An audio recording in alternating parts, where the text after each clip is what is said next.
இன்றைய நாளொரு சிந்தனை நிகழ்ச்சிக்கு உங்களை வரவேற்கின்றேன். இன்றைய நாளொரு சிந்தனை நிகழ்ச்சியில் நாங்கள் பார்க்க போவது வாலிப பிள்ளைகளுக்காக. வாலிப பிள்ளைகள் என்பது ஆணும் பெண்ணும் தான். என்னென்று சொன்னால், வாலிப பிள்ளைகளே, நீங்கள் ஏதும் சாதிக்க வேணும் என்று சொன்னால் லவ் பண்ணாதீங்க. உதாரணத்துக்கு நல்லா படிக்க வேணுமா, லவ் பண்ணாமல் படியுங்க. வெறியோடு படியுங்க. நல்ல வேலை யூனிவர்சிட்டிக்கு போகணுமா, லவ் பண்ணாதீங்க, யூனிவர்சிட்டிக்கு போங்க. அதெல்லாம் தடையாக இருக்கும். லவ் பண்ணினீங்கன்னா அதெல்லாம் போகிறது தடையாக இருக்கும். அதை சொல்லி வேணாமன்ட்டு, இல்லாட்டி அவர் சொல்லுவா வேணாமன்னு சொல்லி சந்தேகத்தினால இப்படி தடைகள் வரும். அதுக்கு பிறகு நல்ல வேலைக்கு போக முடியாது. இப்படியாக லவ்வில் விழுந்தீங்கன்னு சொன்னால் அது தடையாக இருக்கும். நீங்கள் ஏதாவது சாதிக்கணும், நல்லா படிக்கணும், யூனிவர்சிட்டி போகணும், நல்ல பெரிய வேலை எடுக்கணும்னு சொன்னால் லவ் பண்ணாமல் முயற்சி செய்யுங்கள். டோன்ட் வேஸ்ட் த டைம் என்று சொன்னால், படிக்கின்ற பேரில் லவ் பண்ணிக்கொண்டு மெசேஜெல்லாம் அனுப்பிக்கொண்டு இருந்தால் அது என்ன சொல்கிறது, நல்லா படிப்பு ஓடாது. அப்போ நீங்கள் லவ் பண்ணாமல் இருந்தால் தான் அது படிக்க உங்களுக்கு ஆர்வம் வரும், உற்சாகம் வரும், சாதிக்கணுன்ற வரி வரும். ஆண்களுக்கும் சரி பெண்களுக்கும் சரி இப்படியாக நல்லா படித்து நல்ல வேலை எடுத்து வாழ்க்கையில் செட்டில் ஆக முடியும். அப்படி இல்லை, கொஞ்சம் படித்தா காணும் கல்யாணம் செய்வோம்னு சொன்னால் அப்படியே செய்யுங்க. டைமை வேஸ்ட் பண்ணாமல் ஒரு குறிப்பிட்ட வயசு வந்த பிறகு படித்தது காணும்னு சொல்லிவிட்டு கல்யாணத்தை செய்து 2 பிள்ளைகள் பெற்றுக்கிட்டு வீட்டிலே இருந்தங்க, பிரச்சனை இல்லை. சாதிக்கொண்டு நினைக்கிறவர்களுக்கு தான் இந்த மெசேஜ். ஒரு வசனம் ஒன்று வாசித்து காட்டுறேன் பைபிளிலிருந்து. சோர்ந்து போகிறவர்களுக்கு அவர் பலன் கொடுத்து சத்துவம் இல்லாதவர்களுக்கு சத்துவத்தை பெருக பண்ணுகிறார். இளைஞர் இளைப்படைந்து சோர்ந்து போவார்கள், வாலிபரும் இடறி விழுவார்கள். கர்த்தருக்கு காத்திருக்கிறவர்களே புதுபலன் அடைந்து கழுகுகளைப் போல செட்டுகளை அடித்து எழும்புவார்கள். அவர்கள் ஓடினாலும் இளைப்படையார்கள், நடந்தாலும் சோர்ந்து போவார்கள். இது அந்த வாலிப பிள்ளைகள் லவ் பண்ணுற ஆட்கள்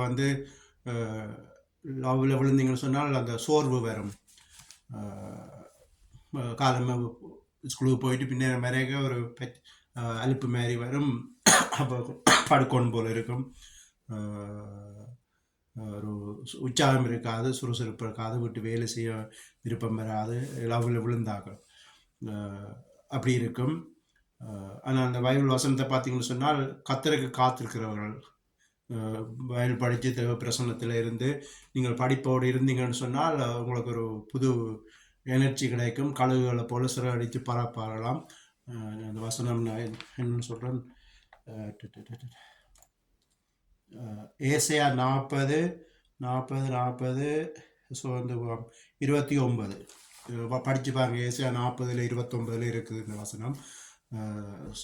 சத்துவம் இல்லாதவர்களுக்கு சத்துவம் கொடுக்குற இடம், தைரியம் வரும் பைபிள் வசனங்கள் படிக்க. அப்படி நீங்கள் இடைக்கிற படித்து இப்போ உங்களுடைய ஸ்கூல் பாடங்களையும் படித்து சொன்னால் வாழ்க்கையில் சாதிப்பீங்க. நல்ல எதிர்காலம் இருக்குது. லவ் பண்ணி சண்டை பிடிச்சி 1 வருஷமோ 2 வருஷத்துல பிரியாமல் நல்லா படியுங்கள். அது பெண்கள் படிச்சிங்கன்னு சொன்னால் நல்ல எதிர்காலம் இருக்குது. கடைசி வரைக்கும் உங்களோட கைகளே வாழ கற்றுக்கொள்ளலாம். தாய் தகப்பனுக்கு இடைஞ்சல் இருக்காது.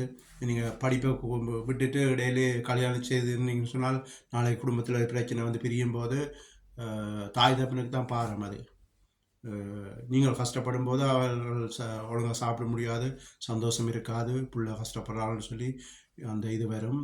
அதனால் சொல்லுகிறேன், சாதிக்க வேணும்னு நினைக்கிற நீங்கள் இப்போ நான் பைபிளை வாசித்த வசனங்களை படியுங்க. நல்ல சத்து கிடைக்கும், தைரியம் வரும், கழுகுகளை போல சிறகடித்து பரப்பீங்க, வாழ்க்கையில் சாதிப்பீங்க. இப்போது கொஞ்சம் உங்களுக்கு ஆசிரிக்க போகிறேன். அதை பார்த்து நீங்கள் அனுசரிச்சிங்கன்னு சொன்னால் வாழ்க்கையில்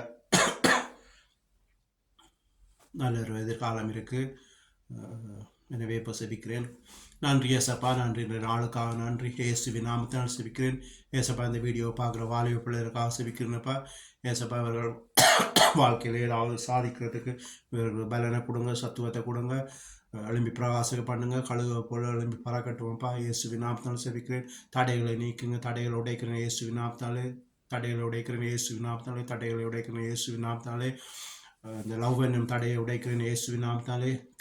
தெரியாமல் யாராவது லவ் பண்ண வெளிக்கிட்டால் அந்த தடைகளை, இந்த லவ்வை இயேசுவின் நாமத்தினாலே கடிந்து கொடுத்துறேன். இயேசுவின் நாமத்தினாலே கடிந்து கொடுத்துறேன். இயேசுவின் நாமத்தினாலே கடிந்து கொடுத்துறேன். ஏசப்பா, தெரியாமல் மாட்டுப்பட்டிருப்பார் சில ஆண்கள். வில்லங்கத்துக்கு லவ் பண்ண வச்சிருப்பாங்க. இல்லாட்டி ஏதாவது ஒரு சந்தர்ப்பத்தில் லவ் பண்ணி இருக்கலாம். இந்த நேரத்திலேருந்து விருப்பம் இல்லாமல் லவ் பண்ணுற ஆட்களுக்கு இயேசுவின் நாமத்தால் கடிந்து கொடுத்துறேன். இந்த லவ் இயேசுவின் நாமத்தால் உடைக்கிறேன். இயேசுவின் நாமத்தால் உடைக்கிறேன். ஏசப்பா, அவர்கள் சாதிக்க வேணும் அப்பா, சாதிக்க வேணும். தாய் தகப்பன் கனவு நினைவாகட்டும் அப்பா. இயேசுவின் நாமத்தால் செபிக்கிறேன். இயேசுவின் நாமத்தால் செபிக்கிறேன். இந்த ரூமுக்குள்ளேருந்து டெலிஃபோன் மெசேஜ் அனுப்புகிற பிள்ளைகளுக்காக செபிக்கிறேன். இயேசுவின் நாமத்தால் செபிக்கிறேன். இயேசுவின் நாமத்தால் கடிந்து கொடுத்துறேன். இயேசுவின் நாமத்தால் கடிந்து கொடுத்துறேன். ஏசப்பா, பிள்ளைகளை பொறுப்படுங்க. நல்ல எதிர்காலத்தை கொடுங்க, ஆசிர்வதிங்க, படிப்பை கொடுங்க, ஞானத்தை கொடுங்க, அறிவை கொடுங்க. எதிர்காலத்தில் தாய் தகப்பனை பார்க்குற பிள்ளைகளாக மாற்றுங்க. விழுந்து போகாமல், கல்யாணம் பண்ணுற பேரில் போய் கஷ்டப்படாமல் சந்தோஷமாக வாழ்கிற நல்ல எதிர்காலத்தை கொடுங்க. நல்ல படிப்பை கொடுத்து